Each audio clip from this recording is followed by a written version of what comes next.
6 needed, and that could be the winning hit. It is. It's 6 for Lewis Gregory, and Somerset have won by 6 wickets. Tremendous win for Somerset, chasing down 194 to win, with Will Smead leading the way.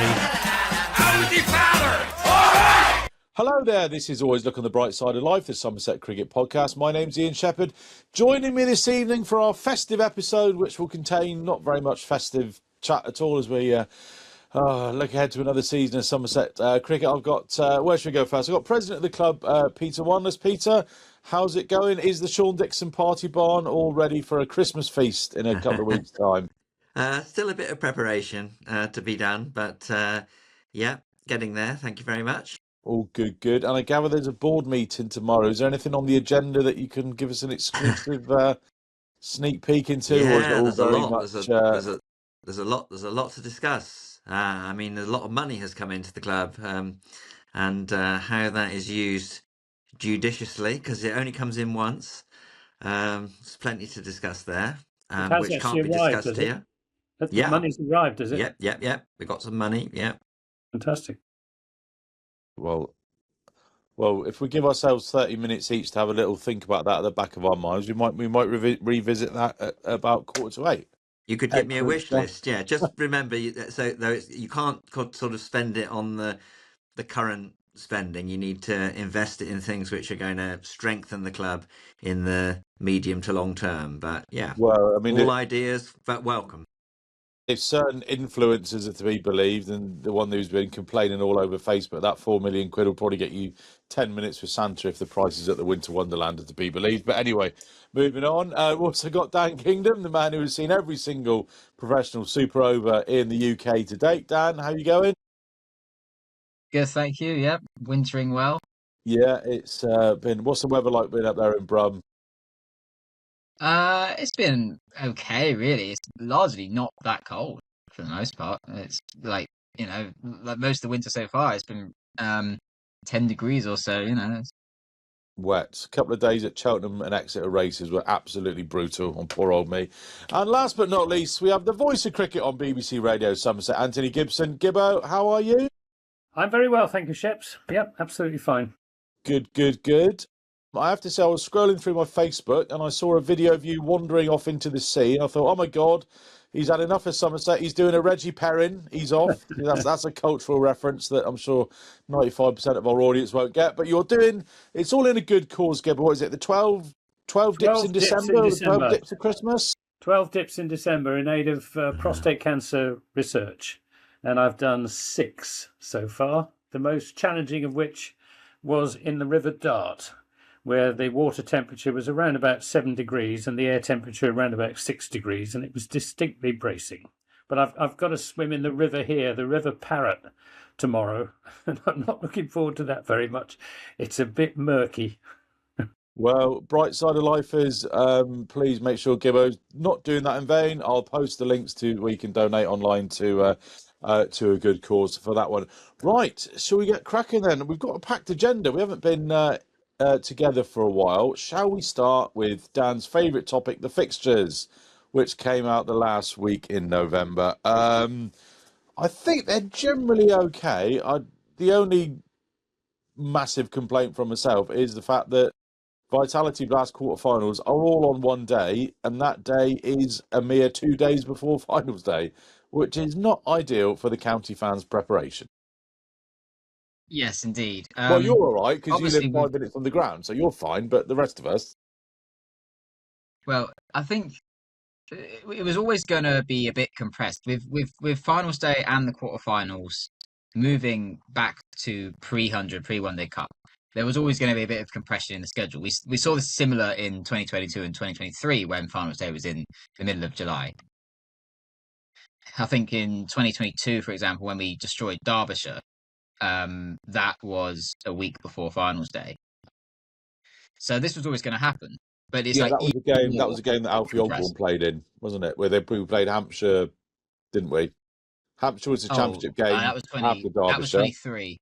That was 2023, so that was similar. That was similar. Oh Though. yeah, That was sorry, yeah. the quarterfinal against Notts was also about a week before, but this is obviously even more compressed. So we've got the end of the group stage a week before finals day, with the quarterfinals in the middle of that. There's no championship games in the middle of it, so this is clearly not ideal. And I think I'm not quite sure what's going on, because obviously there is a break in the middle of the Blast as well, which some media outlets originally reported all the format change to the Blast. I mean, there's no break in the middle of the Blast anymore, but it turns out there is, of course. And to be fair, the ECB, I'm not sure they ever said there'll be no break in the Blast given the format change. I think the Women's World T20 might be a factor as well, in that they've sort of, the break in the Blast coincides with the start of the Women's World T20. So maybe they want to have a period where there's more focus on that, I suppose, because if you have the Blast at the same time, it would sort of take the focus away a bit. Perhaps I'm not 100% sure, to be honest. So I'm hoping that next year there's a decent chance they do go to it being one block. And that means he might be able to just spread out that end of tournament run a little bit, and maybe disperse a championship game or two in there instead, rather than in the middle of the group stage. It should probably be better. We've obviously lost that. In the last couple of weeks the last couple of years we've had the quarterfinals across a week with one a day pretty much, and all on TV, which is great. But obviously that's been sacrificed to allow for other benefits in the schedule to some extent, like moving everything, moving finals day, moving the quarterfinals before the 100. So there are pros and cons, but yeah, I'm hoping this extreme compression at the end of the group stage and at the end of the tournament is a one-off. Let's hope so, because my thoughts on this as well were, the Blast is going to be in a block, but they are stopping the Blast for the championship game, so why not do what they've done for the last few years, put that championship game between the last quarterfinal and finals day to give fans, Well, chance it didn't do us any get favours things back in whenever it was when we had that game up in Lancashire. True. In baking heat on a really, really hard ground, and I mean Peter Cyril was just completely knackered by that, and we weren't in any state really for finals day. So I think from that point of view, in terms of the sort of rhythm of the competition, I'm quite happy that we're going straight from quarterfinal to finals day, because the players will still be in T20 mode.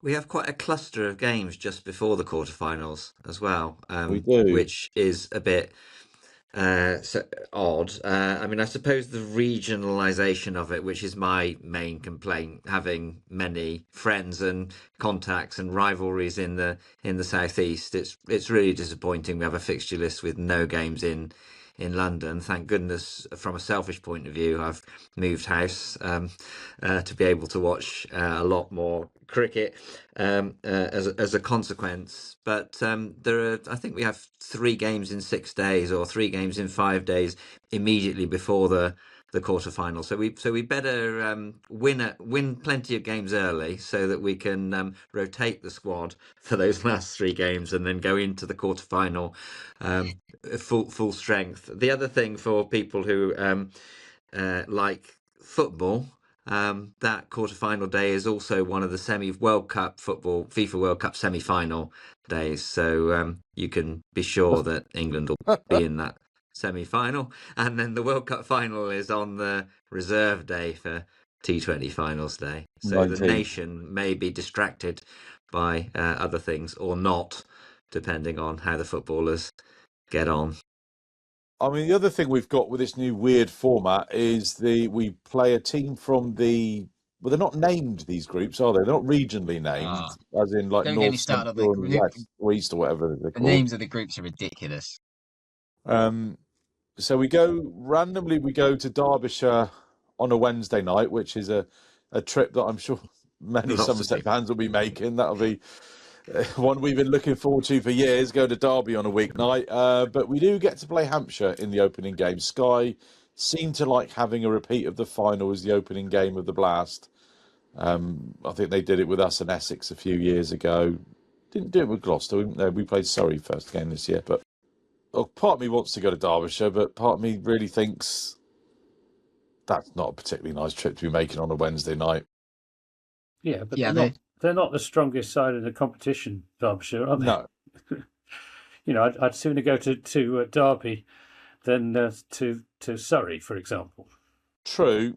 true, but from a sort of a spectacle perspective, from a cricketing perspective, they're probably the weakest draw we could get, which I guess makes sense because the strongest draw we could get would be the runners-up. So we're balancing that out by playing the weakest side, which again, that's fair enough. But yeah, if it was maybe Lancashire or Yorkshire for a T20, that would be a good night, I think. That's probably more appetizing for me than go to Derby. I'll just point out as well with that Derby game. So the Friday before that Derbyshire game, Somerset don't play and Derbyshire don't play. They also don't play on the days either side of that.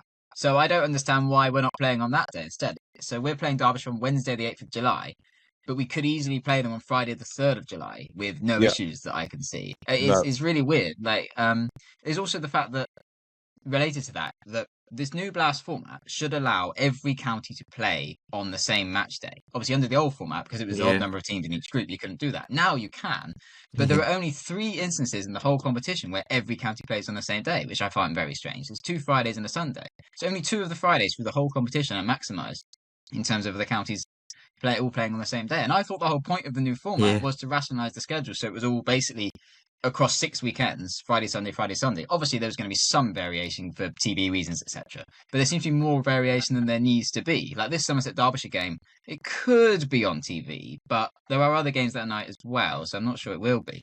There are still some weird nuances with the schedule, which don't seem to make sense. And it's Somerset not playing on a Friday night during the Blast is unheard of. That hasn't happened in years. We've played basically every single possible Friday in the Blast for many years now, home or away. So, yeah, strange one.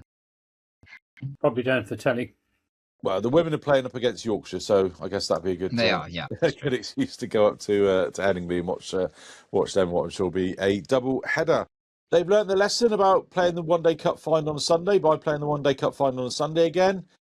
So you can guarantee that will be a rain-ruined day not spent around the pubs of Nottingham again. Worth pointing out, the reason for that is that they don't want to put the women on the Sunday. So they put the women on the Saturday this year. Last year, the women had to be the Sunday and the men were the Saturday. So it's fair enough to swap them round to give the women the Saturday this year. But clearly, the correct solution would be to have the men and the women on different weekends, on different Saturdays. And they're obsessed with this idea of a double header, like all the finals weekend for the One Day Cup, because the Tier 2 women's final is also that same weekend. But it's not as clever as they think it is, because the women's final was in Southampton, the men's final was at Trent Bridge. If Somerset are at both, a lot of fans are not going to want to do that journey. Like, they're just not thinking this through from the perspective of the fan. If they're going to be on the same weekend, you've got to have them at the same ground or grounds that are fairly close together, not one that's quite far north and one that's really far south. It's just insane. Dan, I keep saying, send your CV in. Yeah. Get that CV up to Lords, and we'll be sitting here next November, next December, talking about a completely wonderful set of fixtures. Notts away is an interesting one, isn't it? That leapt out in the 50 over competition. In terms of venues, that's a new ground. It's somewhere near Mansfield. We have played there once before in 2021. Yes, yeah, I went there. It was a no result. It rained. It was a no result. We had an hour's play, and then it absolutely pissed down. Yeah. I have no recollection of that. I must have been in some meeting or other, and sorry about that. Well, it'd be nice to be together somewhere, hopefully in the sunshine. It intrigued me, that one. So you have been to the ground. Is it a ground that's worth seeing? Yeah. It's okay. Yeah, it's in the middle of nowhere, really, but it's quite a nice setting, I think, from memory. Obviously, it was a bit of a grim day when I went before, very cloudy, and then obviously it rained. But if it's a nice sunny day, and obviously it is like the middle of July, hopefully it'll be a good day. Starts the One Day Cup, of course, mere days after finals day. I think it's in the middle of the old sort of Nottingham coalfields, isn't it? Coincidentally, I'm just reading Duncan Hamilton's biography of Harold Larwood at the moment, which is very good, isn't it? Brilliant book, and that's from plenty of references to that sort of area. So looking forward to that one. Yeah, the One Day Cup starting Tuesday the 21st, playing Notts away at Nettleworth. Doesn't give you a lot of wiggle room, so it kind of looks like we won't be playing any of those showcase 50 over games against Devon or Cornwall that we did. That we have done for the last few years. Just doesn't seem to be the space in the calendar to do that, which is a shame. I think I saw they've been scrapped. Well, they've been scrapped in terms of them being like officially mandated by the ECB, I think. Although I suspect some counties will still do them. I mean, it's in everyone's interest to do them. They're always a good occasion. And obviously the last year they became a bit more informal as well. Like they were a bit more spread through the season last year. Our game against Devon became a T20 earlier in the season, for example. But yeah, hope to see them in some form. Yeah, definitely. So, okay, look, anything more on the fixtures then? Well, championship fixtures. Yeah, I think we've done reasonably well. I think so. In getting Glamorgan twice, and Sussex twice, and Warwickshire twice. You know, 3 of the weaker sides, I'd say, in Division 1. Against that, we got Notts twice as well. But only getting Surrey once, which is a shame, really. I mean, it's great. It'll be the last game of the season. Yeah. But, you know, playing Surrey at the Oval is a real occasion. You get fantastic crowd there and really good atmosphere and a lot of rivalry as well. So it's a shame we're not going to be playing them at the Oval. We don't play anybody. Well, the men don't play anybody in the capital this year, which I think must be a first for a long time. Yeah. Women have got their blast game. Do we play Surrey in the One Day Cup at the Oval, or is that? Yeah, we do. Yeah, we do. Yeah. Oh, so still a couple of trips, but yeah, very unusual for the men not to be playing in the capital. My Champo away day is going to be 3 or 4 days up at Glamorgan, so looking forward to that. Unfortunately, pretty much all the other away ones I can't do. There was a piece, I think, about the coefficient or whatever you call it, the algorithm that they use to weight these fixtures, and I went through it and I sat and I kind of assigned Notts a 10, Surrey a 9, us an 8, all the way down, and if you add up the difficulty of your fixtures, it's broadly right. Yeah, so I agree. I think we're all okay. Bit disappointed we got to wait until later on in the season for Somerset to play half of Somerset up at Grace Road or the Upton Steel County Ground to see old Josh Davey and Ben Green taking those guys on, and we're away against them in the One Day Cup as well. So Leicester don't travel to the Cooper Associates County Ground in 2026, but we will get to see Glamorgan nice and early with our old friends Eddie Byram, Ned Leonard, and of course Sean Dixon, who I've no doubt will have a point to prove. A man who does have a championship triple hundred to his name. So yes, I think a motivated Sean Dixon might feel like repeating that against us when we play them early on next season in the championship. I think it's just worth noting as well, 13 of the 15 county championship rounds have weekend days, which is a good number. Up on last year. I think 12 of the 15 have at least 2 weekend days, which is great. And we start the season on Good Friday. So we have a match to start the season, which is entirely over weekend/bank holiday days, which is really positive. We do indeed. Can't wait. It's all downhill from now, as they say.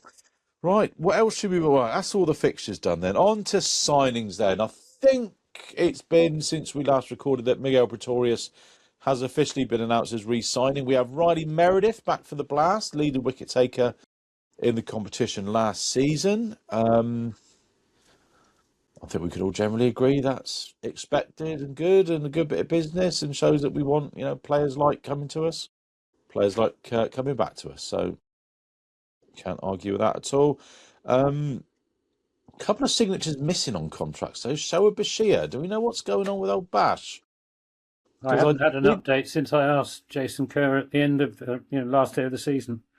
When he still belongs. He still belongs to us in the sense that he doesn't belong to anyone else. Yeah.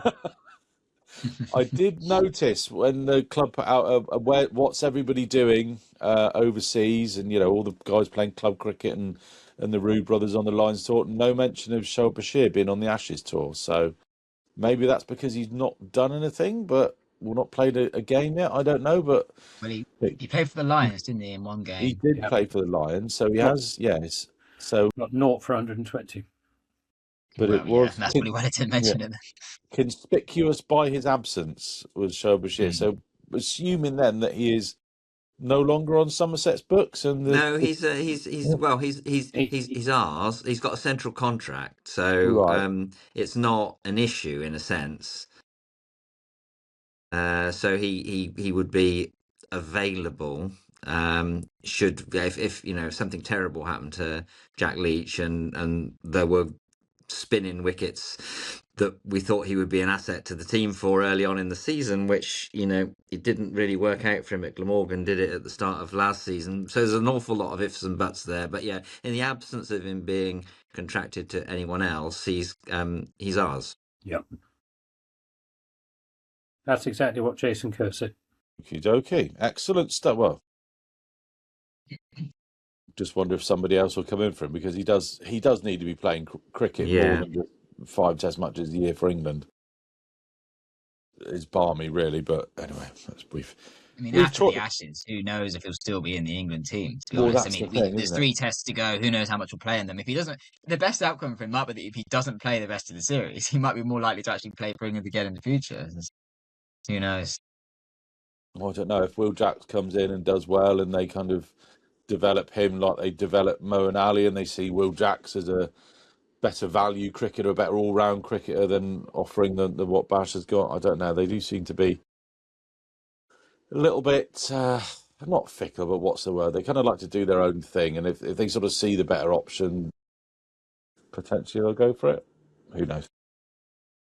If the Ashes go very badly, they may not be them for too much longer. That's true. And a different philosophy might be brought to bear, and then we will find ourselves without Jack Leach. I could certainly see. I remember he's the best spinner in the country.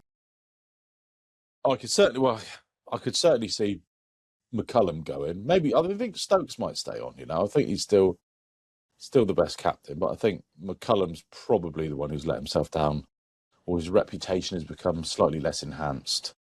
It's gone down a little bit over this tour. I wouldn't write them off just yet. No. Well, no, that's true. As Josh Butler said to me last week, if any group of players can overturn 2-0 down and turn it into 3-2, it's this group of players. Because when they fire, they really do fire. I saw you were at it was the Cricket Society thing, wasn't it, Gibbo, at Bath, and it was the same day as Jack Leach was down speaking to over 150 people at the county ground, which was a wonderful occasion, and he said pretty much exactly the same thing. If anyone was going to make this work, then these were the people. They do like to make it hard for themselves, though, don't they? They do. So that starts Tuesday night, Adelaide. Yeah, late on Tuesday. Yeah. God, I'm not holding out much hope, but you never know. Bit of a break, bit of a refresh. Putting those silly big booming drives back in the locker. Who was it said? It's not the shots you do play, it's the shots you don't play that give you success. Might have been Gooch said something like that. Righty-ho. Moving on then. Well, 2 guys who are having a bit of success in Australia are the Roux brothers.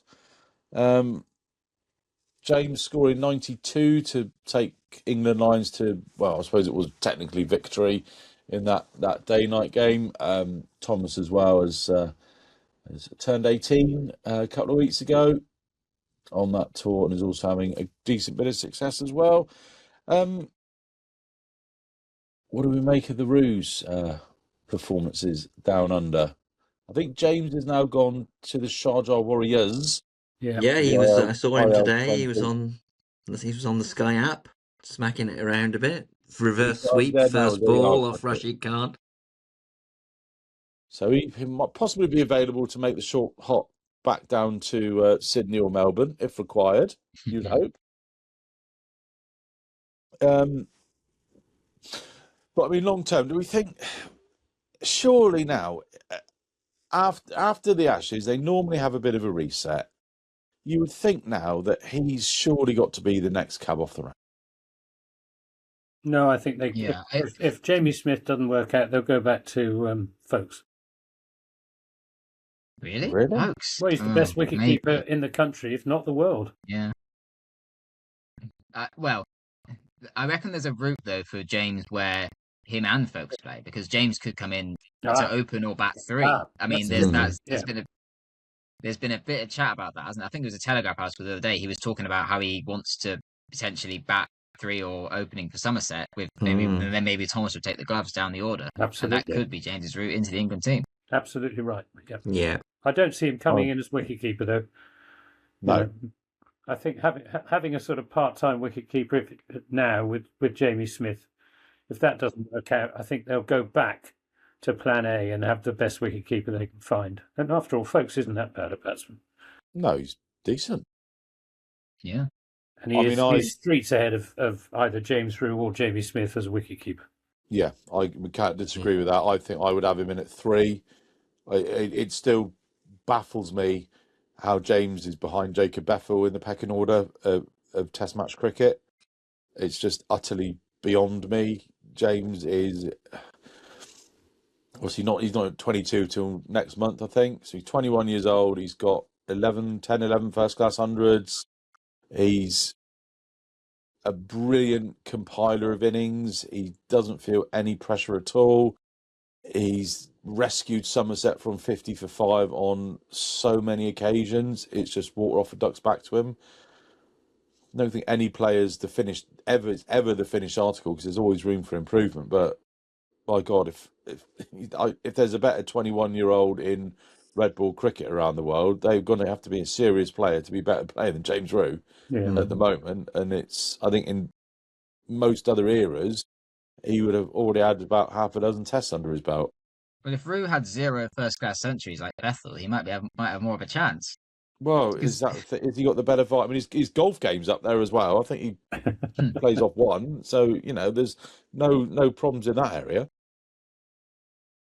No, but I think just going back to Thomas and James, I think when Thomas is available to play Championship cricket, he ought to get the gloves and allow James to concentrate on his batting, either as an opener or, as we've been saying, at number 3. Because if he's going to get into the England side, he'll get in as a specialist top order batsman, not as a wicketkeeper batsman. And as you rightly say, he's certainly good enough, and he deserves his chance. But actually, of the two of them, it's probably Thomas Rue who fits the current England stereotype of the ideal cricketer more than James, because he's got all the shots. He's a very modern cricketer, is Thomas Rue. And that's why Jacob Bethel's in the side, because he's a very modern cricketer as well. And I think Thomas Rue isn't that far away from getting into the England setup. Yeah. Well, we know that because he's in England Lions, but admittedly that's a bit of a development team. But he's very much, there in the England setup's minds at the moment. I mean, after 2 Ashes tests, the proper Test cricketer that's head and shoulders above everyone else is Joe Root, and he's someone who compiles an innings. Now, I'm not. It'd be premature to compare James Rue with Joe Root, but as a organised batter who can get in and stay there and make the big scores again and again, he's more like a Root than he is a Duckett or a Crawley, and maybe if there's a bit of a kind of reaction against some of the people who are extremely good hitters of the ball but finish Test matches when they're only half over, the players a bit more like James Rue and a bit less like Jacob Bethel might see their value go up, especially if there's a change in coach. But yeah, who knows? Don't whisper it don't say it too loud, because let's get off to a flying start in the Championship and have James Rue making a few centuries at 1, 2 or 3 for Somerset. I don't think I've seen either of the Rue brothers play a shot as bad as the one that Harry Brook did to Mitchell Starc in the Test match just gone. So I think that's definitely got to be a positive, and something that will work in their favour when it comes to potential selection. Yeah, I agree with both of you guys. James will be batting 1, 2 or 3 for England. I think that's where he's going to get in. Not going to displace Root at 4 till he retires, Brook at 5 or Stokes at 6. So Pope seems to be vulnerable. I think if I'd looked around at who I'd want coming in, if I'm not going back to past players like Hamid or Sibley or Burns, I've got to go for James Rue. I just think he's the most proven young run maker in Championship cricket over the last couple of years. Yeah, Jordan Cox is good as well. Yeah. And again, he fits the sort of England profile slightly better than James. So I think Cox is probably ahead of James. I think you're doing James a bit of a disservice by saying he doesn't quite fit in with the Bazball regime, because he is a very efficient compiler of runs. And the Bazball mantra it seems to be kind of misinterpreted as go haywire and try and smash everything for six. I think it's more about backing yourself and taking the positive option when you've got an option to kind of go into your shout or an option to try and put the pressure back on the bowler. I think James is perfectly capable of doing that. So is his brother. So yeah, I think. And Ollie Pope and Joe Root aren't exactly like big hitters, are they? Like they can go big, but they're mostly accumulators. That's what they're known for. So yeah, they're not against picking players like James Root, that's for sure. They picked Alex Lees back at the start of Bazball and Ben Folks, of course. Yeah. Well, he was sort of more of a hangover, wasn't he? They kind of gave him about 5 or 6 matches, and then they sort of binned him off and got that era. The era of Lees and Folks, that was the most successful period for Bazball. That initial period where they won 10 of the first 11 tests. You know. So, have we thought of anything to spend the club's money on yet? A new, larger media centre. That would be fun. Well, I know the stand thing is meant to include a bigger, like a separate media centre or something, wasn't it? The Botham Stand redevelopment, which still hasn't happened yet. The plans for that involved like more media space and obviously more seating as well and better hospitality boxes, I think. I know there's that might be back on the cards. Is the Thatcher's Terrace, is that being turned into a sort of a hospitality suite? Did I hear that?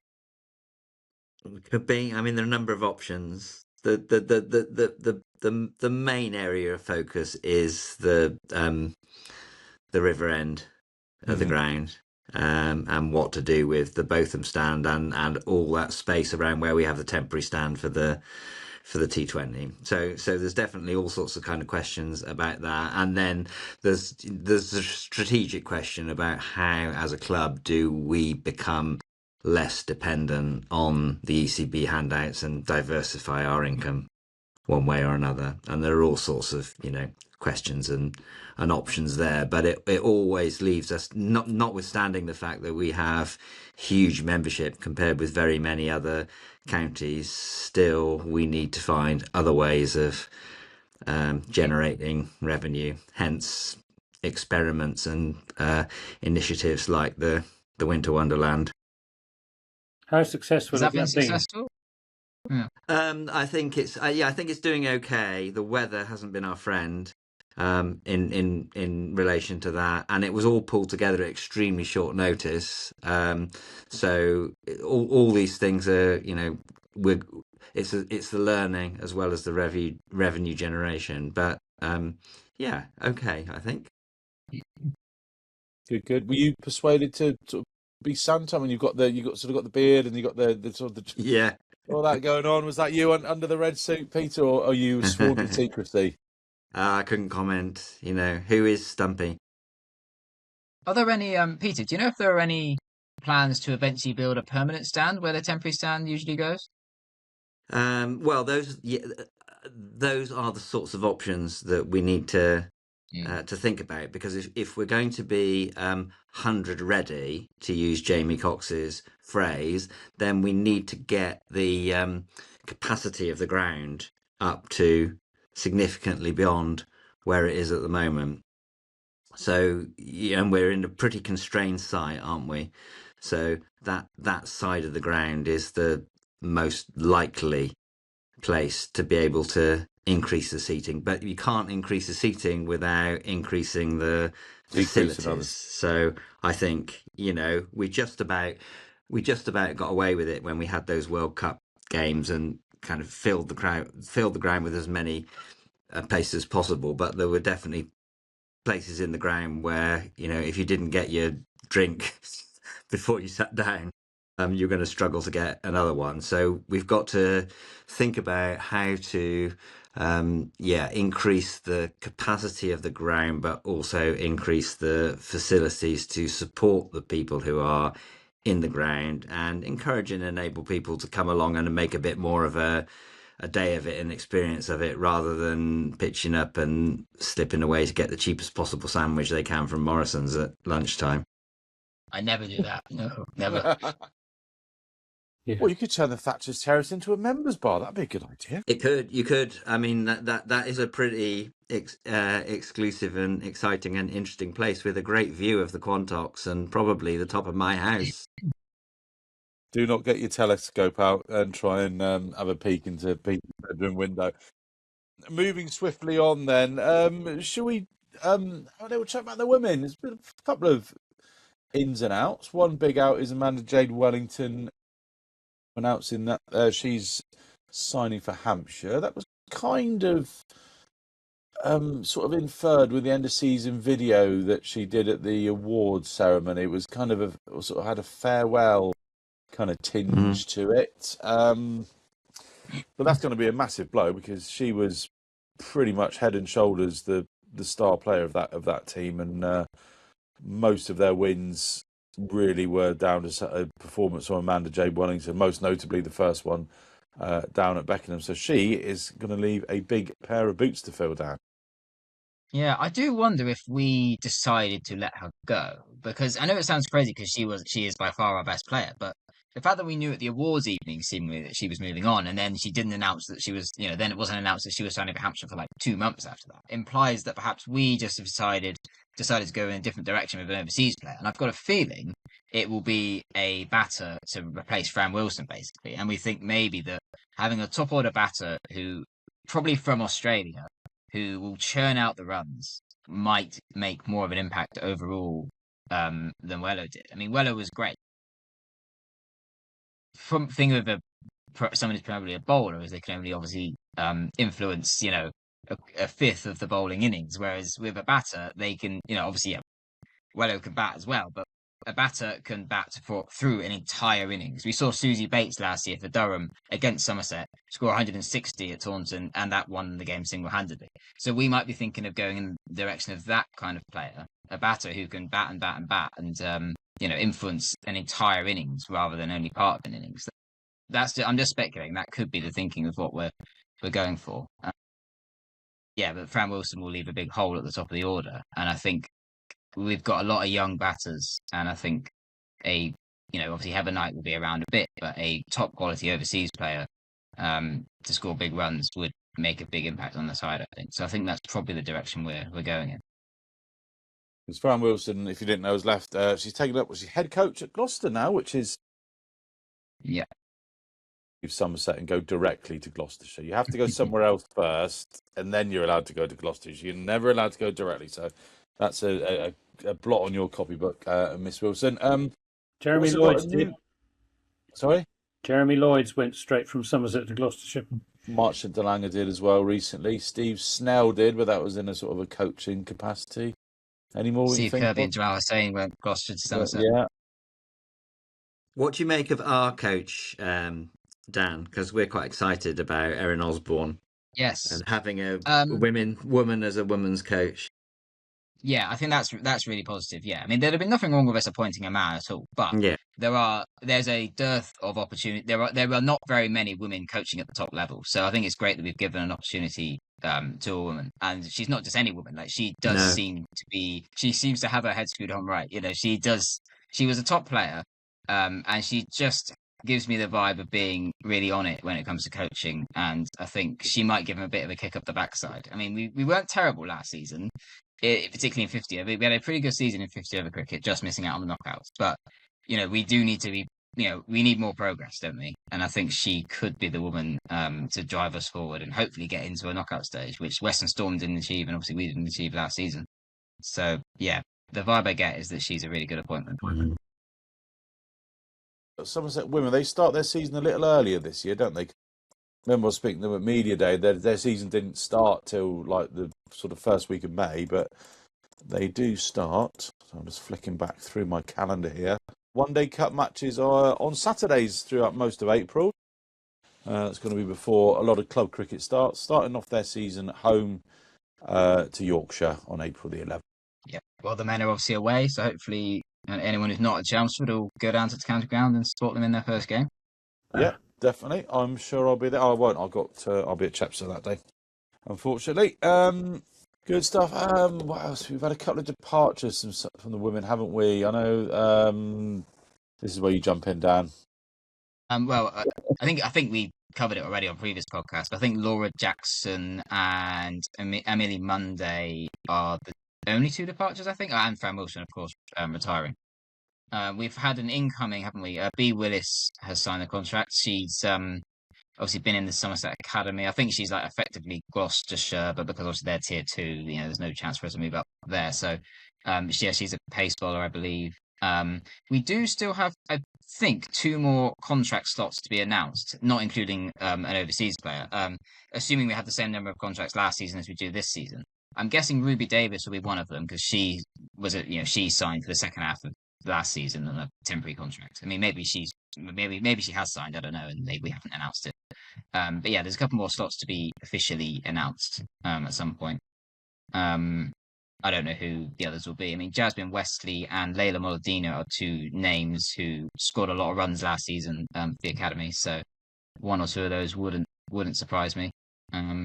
So yeah, a bit of news to come, I think. And yeah, obviously regarding the overseas player as well. Hopefully we'll know fairly soon. Good stuff. Looking forward to hearing that. What other news have we had over the last few weeks? Then you can vote for your favourite T20 kit.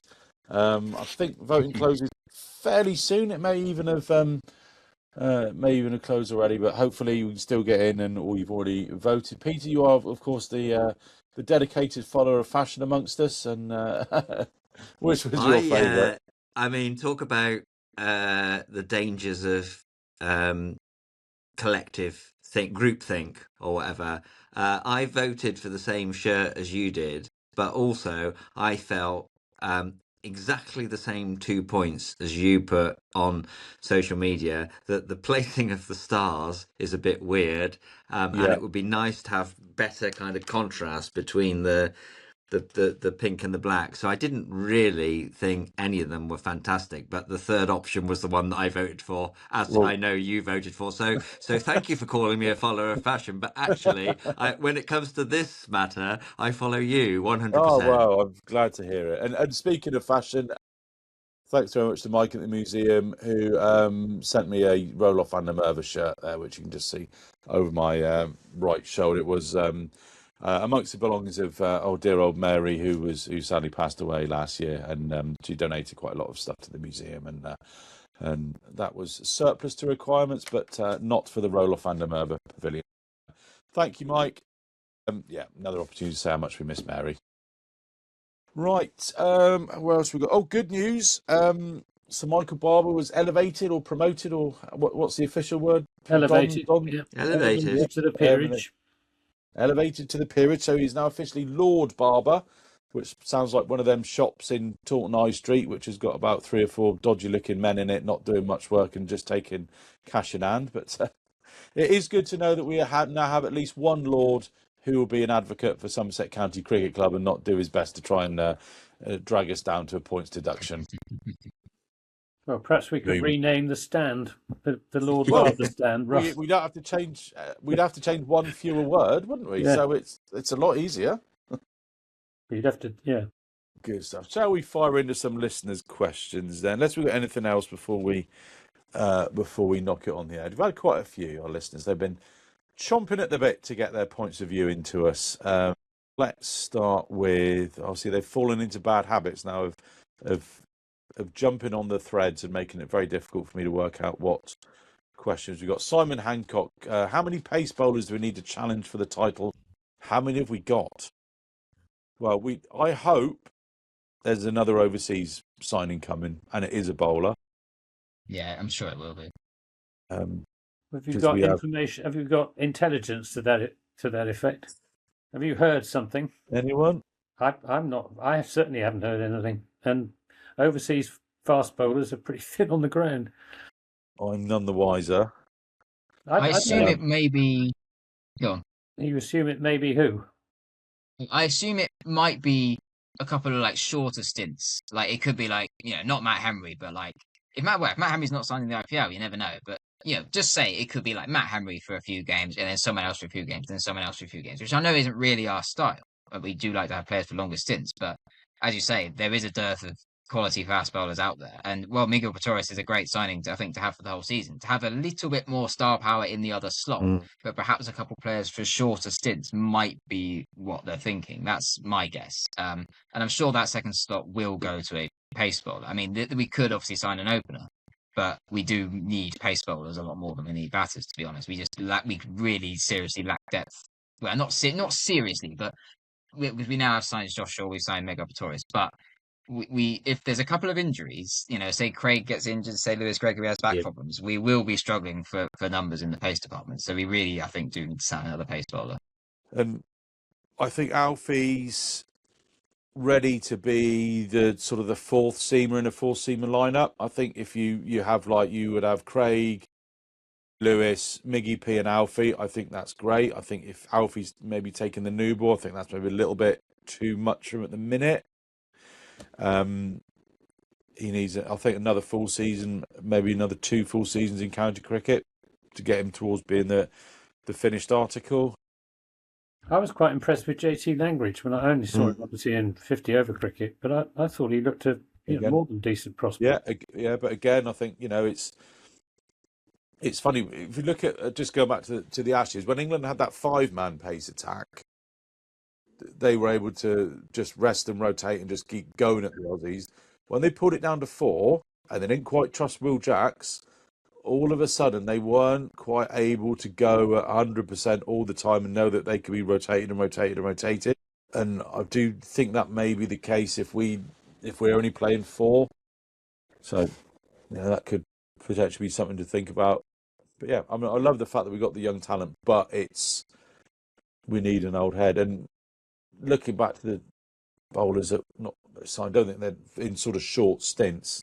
Looking back at the sort of the Brett Randalls, great bowlers, but they come in, they don't have it takes them, a few days to get to know everybody. It takes them a little while to work out what the ideal length is to bowl at Taunton. And if they haven't played in the UK much before, then, they've got to just sort of alter their natural length.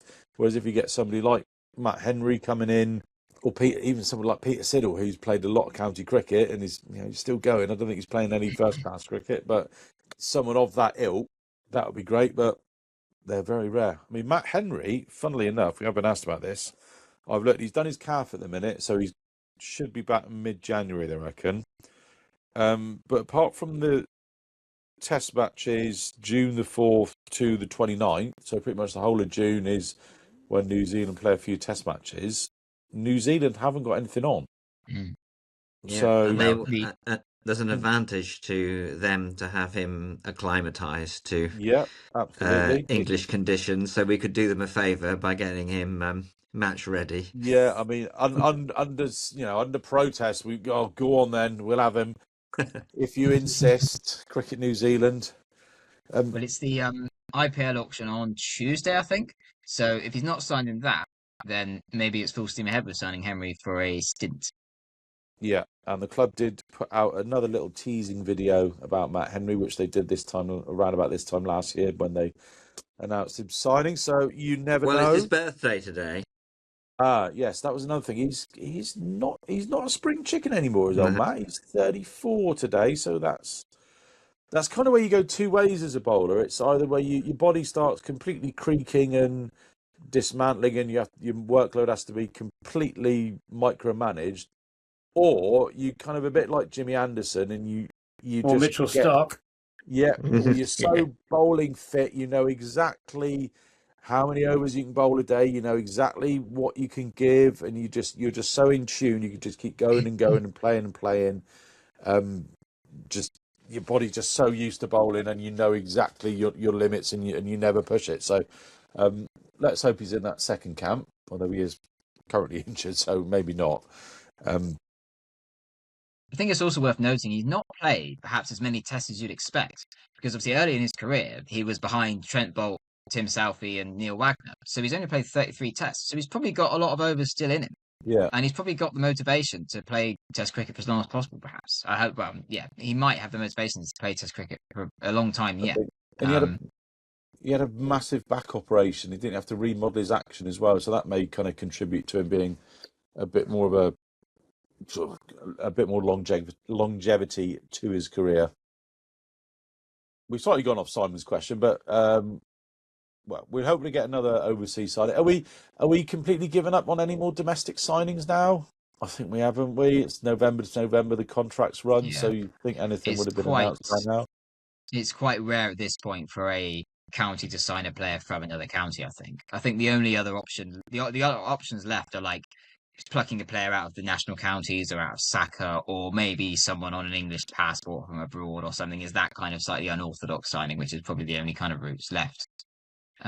Yeah, I think it's unlikely at this point. I think overseas players are all that's left to be announced. That's a shame. Harry Hayden asks, which Roo will be behind the stumps this season? Does James bat at 3 or 4 or open? And question 3, how do you fit Lammerby, Banton, TKC, Smead, Tom Abel and both Roo brothers into the Championship 11? Not forgetting Archie Vaughan and Lewis Goldsworthy as well. Josh Thomas as well. Opener in possession.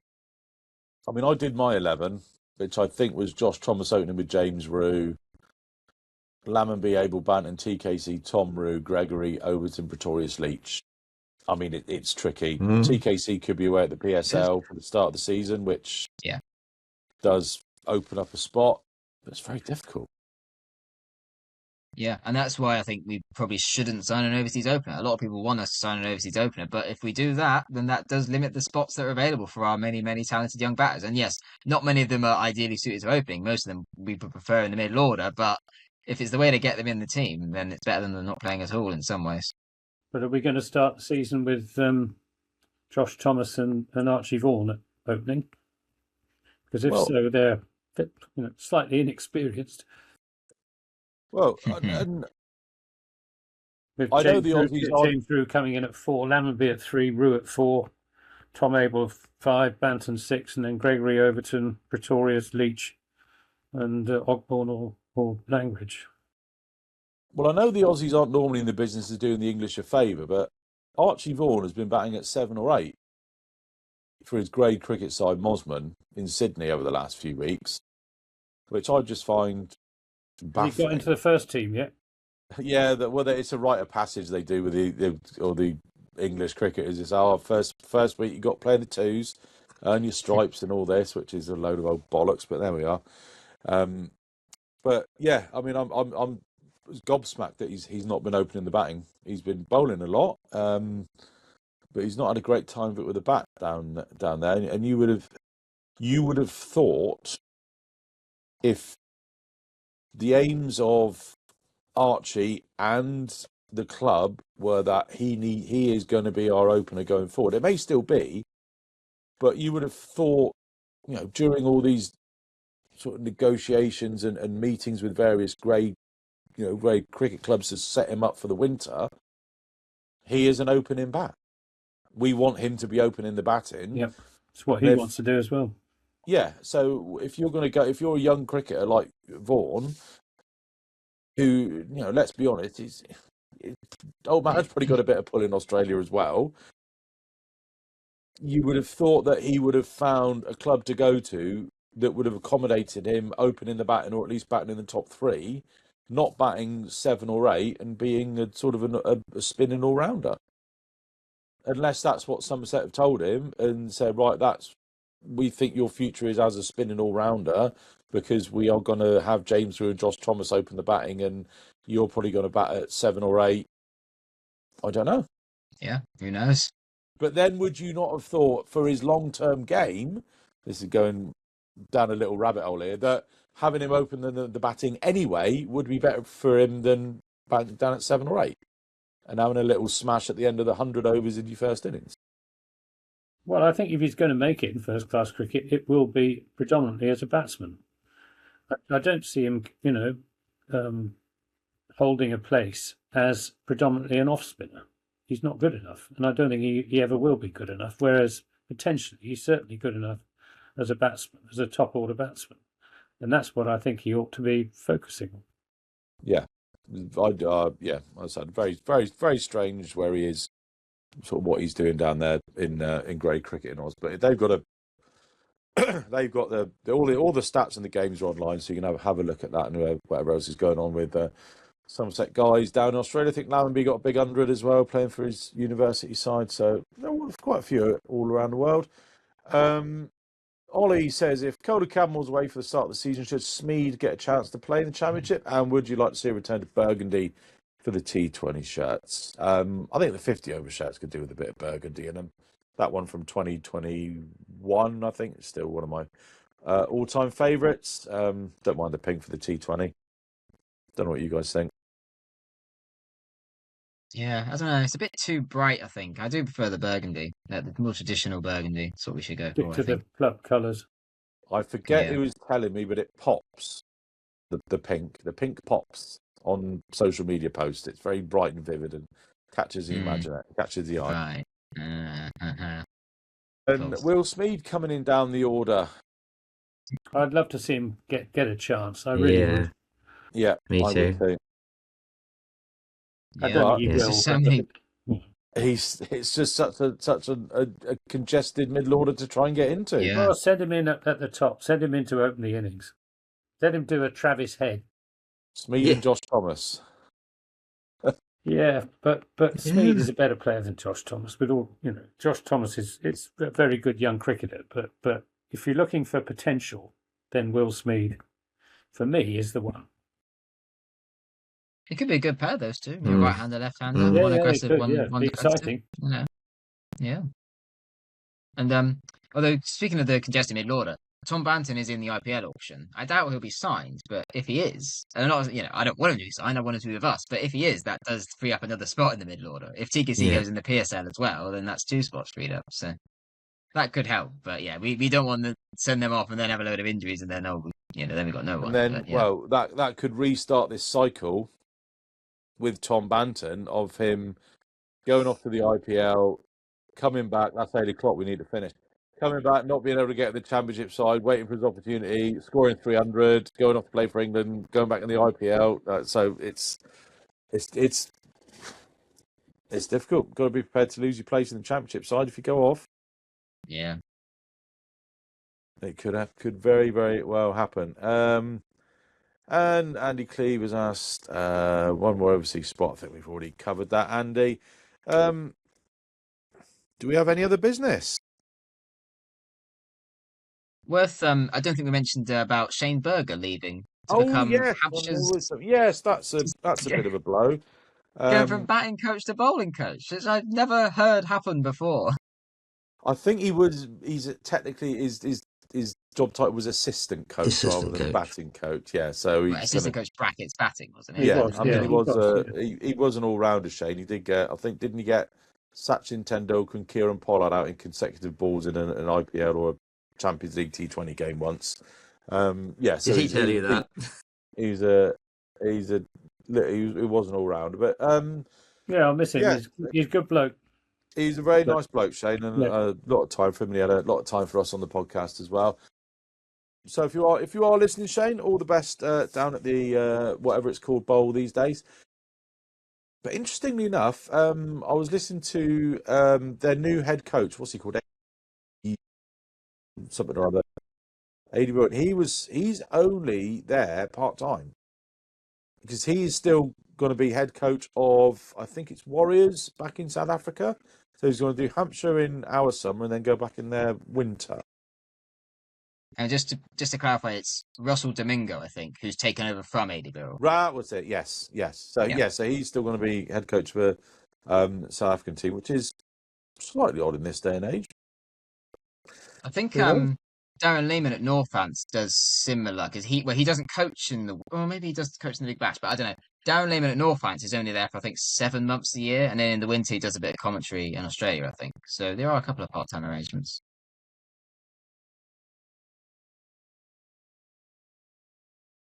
Any more for any more then? No, looking forward to the season. No, all good then. Right. Happy Well, Christmas, one and all. Yeah, Merry Yeah. Christmas, everyone. We'll see you. I think the first thing in the new year is a Members' Day. What's that? Middle of January, is it? Something like that. I should have my calendar up. I'll find it. We probably won't get together before then, but the day is, as I click back through my Google Calendar, which has decided to be incredibly slow. Oh, I've gone too far now. I'm back in December. Talk amongst yourselves. 20th of June. It's a Tuesday. 20th of 20th January. of June. 20th of January. It's a Tuesday. So I'll probably make way up to there. Hope we see you there. But yeah, Merry Christmas, one and all. All Enjoy. right. Is the Sean Dixon party barn all ready for a Christmas feast, Pete? Yeah. We'll have some sort of a party. We'll test it out before we open it up to friends of the podcast, and then we'll plan some kind of heist on Sean Dixon after day one and get him to come and open the party barn. Especially if they're about to bat on day two, and Yes. we'll see if we can distract him from his task. Excellent plan. Right. Good stuff. Very Right, good. I've got to go and see what Merry other kids have got up to. Good night, everyone. That's See it. you. Bye, Bye. everyone. Guys, Merry Christmas.